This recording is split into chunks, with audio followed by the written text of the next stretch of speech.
Hello everyone! So for today's video ay nandito kami sa Cultural and Sports Center ng San Antonio, Quezon para ma-witness ang unang pagsali ni Bella sa dance contest dahil ngayon nga gaganapin ang Children's Festival. Nakakatuwa nga dahil nung nakita niya ako na nagvi-video sa kanya at na nandito ako ay gulat na gulat siya. Hindi niya alam na pupunta ako. Why are you from Bella?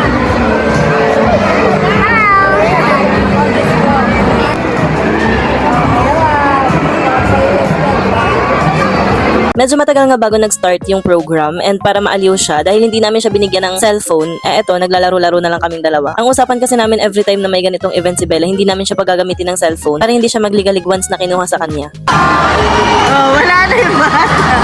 Wala nagsa-cellphone. Bella. Oh, say hi. Hi, say hi. Say hi. Ha? Meron cellphone. What's that? Show it, Bella.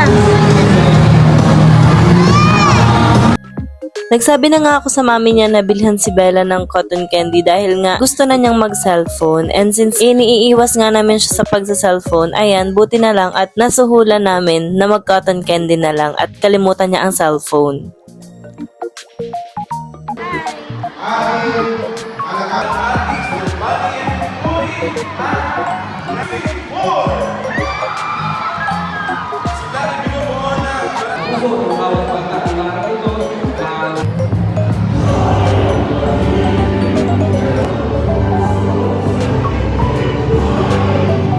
And finally nga ay nagsisimula na dito yung program. So, nag-start sa prayer, sa national anthem, and then, ayun, tinawag yung mga barangay, tapos nagsalita yung mga konsehal.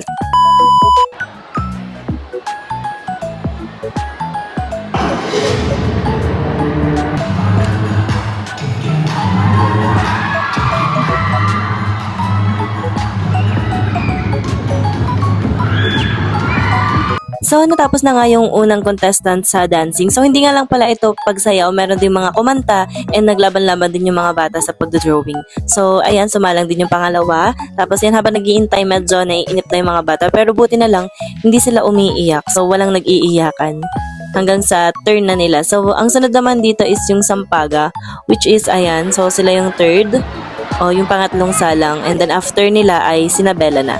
So, pare-parehas lang sila ng music dito. And I'm not sure if ang criteria dito is kasama yung sa costume, ganyan. Pero syempre, ang paglalaban-labanan nila is yung formation nila and of course, yung mga step ng mga bata and yung mga galaw nila. So, dito kasi medyo nakakalungkot dahil hindi ata nag-sync in sa mga kids kinabela yung formation. Dahil nga ang una nilang formation is naka-line sila. So, hindi agad nag-sync in na kailangan nilang umalis dun sa line after or bago mag-start yung tugtog. Kaya medyo dikit-dikit sila dito. Pero at least, sobrang cute naman ng mga bata talaga. Ang gagaling din talaga nilang sumayaw.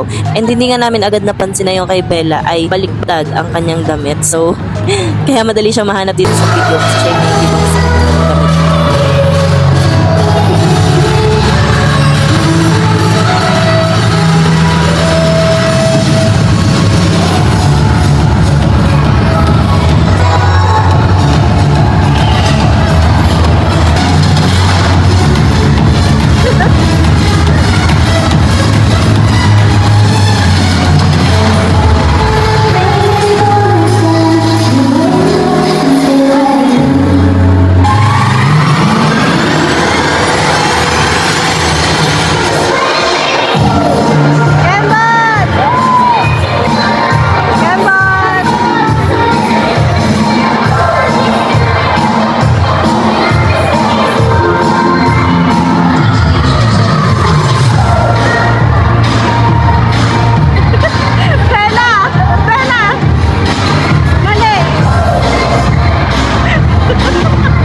So after nga nung sayaw nila, hindi ko lang na-record yung sobrang ganda ng ngiti niya na parang tuwang-tuwa siya na nakasayaw siya. Tapos dito nga, yan, nakita niya na si Lolo. Tapos, ito yung reason din kung bakit sumayaw siya. Sabi namin, kapag sumayaw ka na maganda, bibili tayo ng sisiw. And of course, to the rescue naman yung mga tindahan dito sa labas. Buti na lang din may ganito.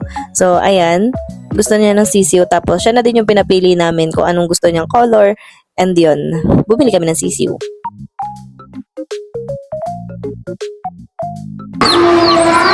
Sabihin mo muna kay Iris. Tutulan mo dun sa Jess. Kasama ho na. What color? What color? What color? Gutom na.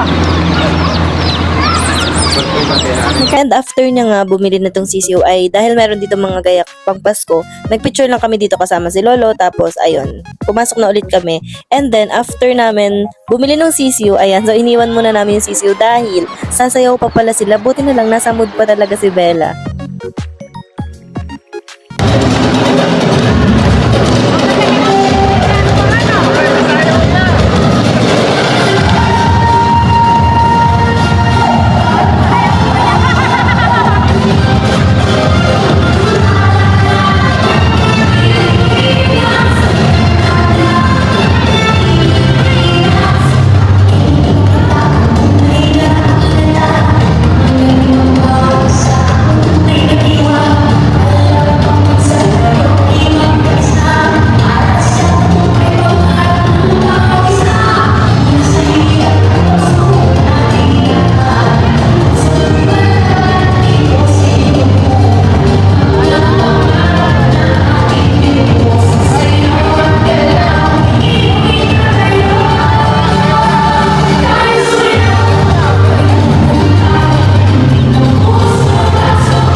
After nga nilang makasaya ng pangkalahatan ay umuna na din kami, hindi na kami naghintay ng awarding dahil lunch break na din and nagugutom na ang mga person.